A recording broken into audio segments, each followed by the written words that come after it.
Okay, looking at this problem, let me grab a pen real quick. What we want to do is talk about finding the equation of the tangent line and then the second derivative using when we have the function defined parametrically. And so we have a couple formulas for dy dx. When you have a parametrically defined function, dy dx is going to be defined as dy dt divided by dx dt. If a parametric equation is twice differentiable, then the second derivative is defined as the derivative with respect to x of y prime. And so what you're going to do is what you need to do is you have to take the derivative of y prime with respect to t and then divide that by dx dt. So what they're saying is equation 1 with y prime in place of y. So you're going to have to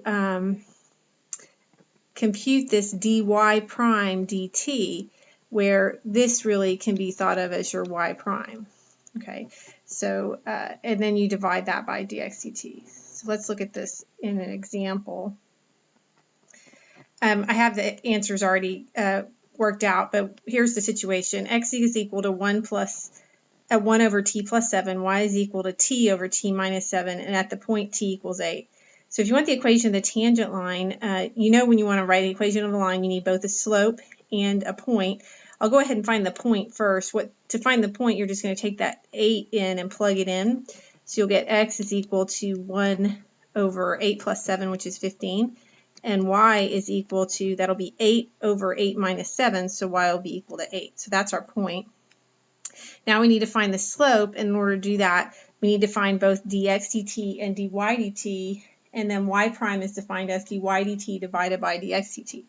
So dx dt is just the derivative of 1 over t plus 7, which is going to be negative 1 over t plus 7 quantity squared.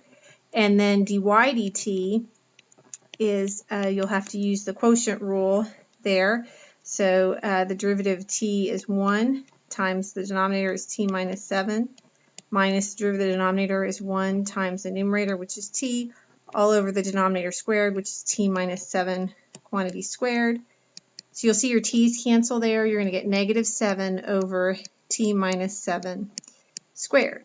So now to find y prime, which is going to be your slope, you do dy dt divided by dx dt, which is equal to negative 7 over t minus 7 squared, and that's all divided by negative 1 over t plus 7 quantity squared. So this will be positive 7 times t plus 7 squared divided by t minus 7 squared, because I just flipped the denominator and the two negatives make it positive.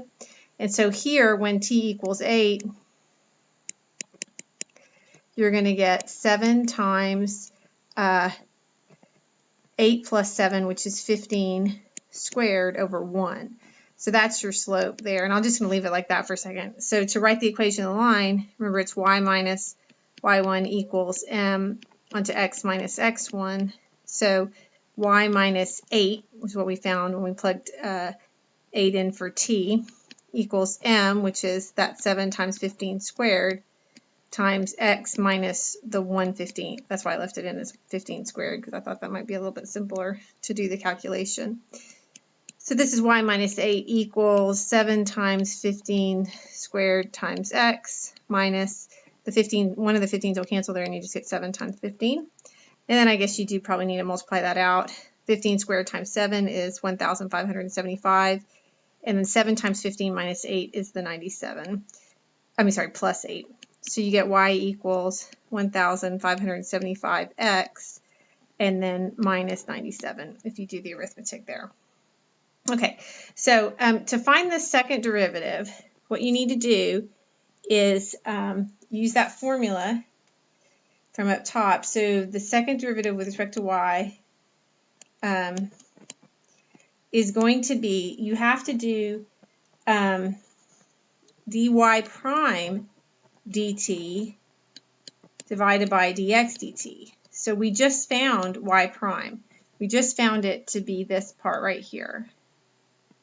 So we need to take the derivative of that dy prime dt will then be, all right, so the derivative of the numerator is going to be 14 times t plus 7 times the derivative of the numerator times the denominator, which is t minus 7 squared, minus the derivative of the denominator, which is going to be, it's going to be 2 times t minus 7 to the 1, and then times that the numerator, which is the 7, so that's going to be another 14 times, let's see, we'll have t minus 7 and then t plus 7 quantity squared, all divided by, that'll be t minus 7 to the 4th.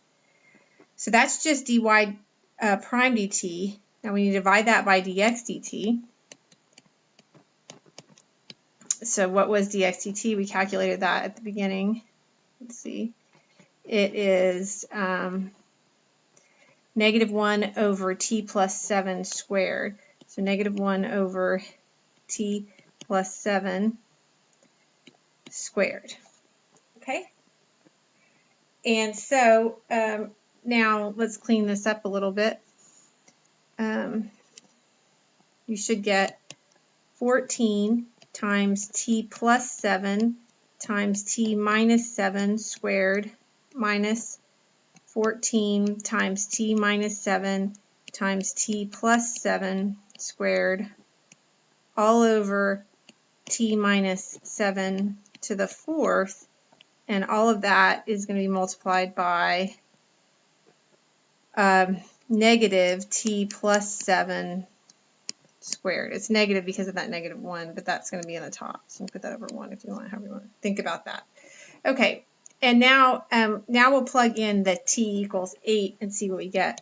So we have 14 times 8 plus 7 times 8 minus 7 squared minus 14 times 8 minus 7 times 8 plus 7 squared all over 8 minus 7 to the 4th times, let's see, that's going to be negative 8 plus 7 squared. And so then this is 1, and this is 1, and this is 1. So you have 14 times 15 minus 14 times 15 squared, right? And then times that times negative 15 squared. And so if you type that, I mean, if you have a calculator, you can do that computation, or I mean, I guess I kind of have to do it in my head here. I would factor 14 times 15 out of this, and I would get 1 minus, I'll have a 15 left there, and then all of that times negative 15 quantity squared. So this is 14, so this ends up being 14 squared, because I got a 14 there, but it's negative. The whole thing's going to be positive because I got a negative here and a negative there, times 15 cubed. And if you type that into your calculator, you should get 66,000 or 661,500. Okay?